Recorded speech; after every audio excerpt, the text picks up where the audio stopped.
Welcome back to Chessometrics. Let's take a look at the 8th round now from the German Youth Open. I had the black pieces. It was a very, very interesting game. And in the position in front of us, my opponent just played the move queen d2, attacking the d pawn. And I noticed that his rook is very awkwardly placed, so I played the move knight e8, attacking the rook. And he now surprised me completely with the move rook h4, even though it was on my radar, but still I was thinking that at some point this rook might get trapped, as we shall see. And here I just activated my worst piece, and he just went for an aggressive attack. And I was calculating bishop takes g2, and king takes g2, but now I just play h6 and I'm just a bit better, I guess. But after bishop g2, I thought, I'm not sure if it's correct, but I thought that he will take on h7, and if I were to go away with my bishop, he would play something crazy like knight d5, and after ed, bishop takes, knight takes, queen h6. I did not see how to stop knight f6, queen h8. It is the only way probably is to move the f-pawn, but then he takes, and this looks like very, very wrong to my eyes. So I did not go for this and just played h6. And then he went back after a long think, and now after g5, I'm about to win at least a piece, or piece for 2 pawns if he takes on g5 as in the game, or after rook d4 I will win equality. But this is what he should have done, because now at least he will get some kind of counterplay on the light squares here, and maybe also later opening up this diagonal at some point. And my king is not that safe, and he also has control over the d5 square, so good compensation for sure.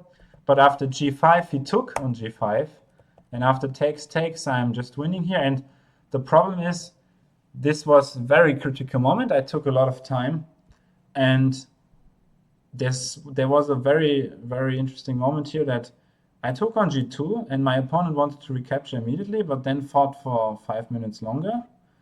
And actually, I saw the whole line already, but he noticed it now only, and then he played this very strong move knight d5. But we will come back later to this. Here, I should have realized that I should play f6 now, because if I play f6 now, his queen has to move. And now after the move bishop takes g2, he has no longer this idea of knight d5, because the bishop cannot take on g7 now. And probably I'm winning here. So this was a bit sad. f6 is so logical now that I see it. But I was focused on bishop takes g2, and after king g2, then playing f6. And I also had calculated from afar that after knight d5, I can play f6 now, because knight e7 check runs into king f7, and after check, I just take and win the game. Knight takes f6, of course, just runs into knight takes f6, and bishop takes f6, I thought is running into ed5, bishop g7, knight g7, and now after rook g4, importantly, I removed my f-pawn earlier so that the queen will protect the knight. Because very important what I saw in the game, that taking on d5 is actually not so good, because after takes, rook g4, queen takes, this looks rather dangerous. He can even take on g2, and my king is open. He has some pawns for the piece, and yeah, long-term compensation. So I wasn't sure about this. But after f6, I thought I just checked every possible move that he had. But I forgot that still my queen is hanging. I made a counterattack, but still my queen is hanging. So he found a very, very nice resource. If you want to pause the video for white, you can take this as a tactical exercise and see if you can find the continuation for white, which probably wins him the game. So yeah, a very nice idea. Rook to h8 check. Very beautiful. Giving up another piece. Now, let's just realize this. Black is a full rook and 2 pieces up at the moment. But still white is better because of queen h5 check, king g8, and now after takes, the dust has settled, and we have a material imbalance of knight, 2 knights and rook against queen, but he still has 2 pawns. So this was just completely crazy now, and I will just click through now in the time scramble. It was very dynamic. Bishop takes c6, c3. I gave my knight just to get active, rook c8, get the c pawn, f5, and now he just completely blundered. He could have had the same position as in the game, like this, where he's just winning because he will take and my king will be so open and he has 3 connected pass pawns on the king side. But instead he played e5, and now after the same line I still have these 2 pawns. And it is kind of tricky now.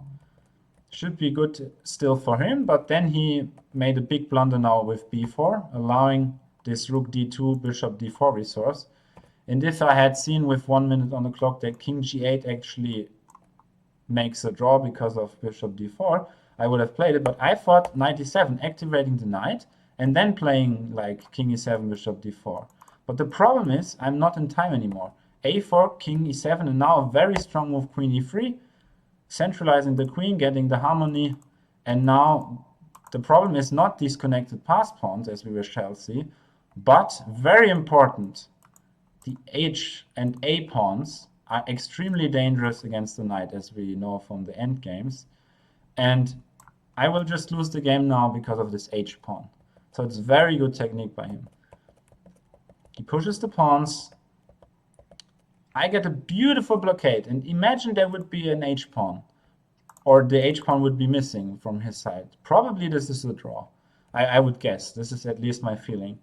But due to the fact that this h pawn is still alive, he just pushed it, and he just, yeah, promoted, took on e6, and now he has 2 queens, and I resigned. Well, so I hope that you enjoyed this video. Tomorrow will be the last round, and for forever probably I will never have the chance again to play in a youth championship. So this was a very nice journey. I hope you all enjoyed it. Tomorrow will be the last recap of round 9. And of course, don't forget to subscribe to our channel and stay with us on our journey. And of course, don't forget always, success through chess. Bye bye.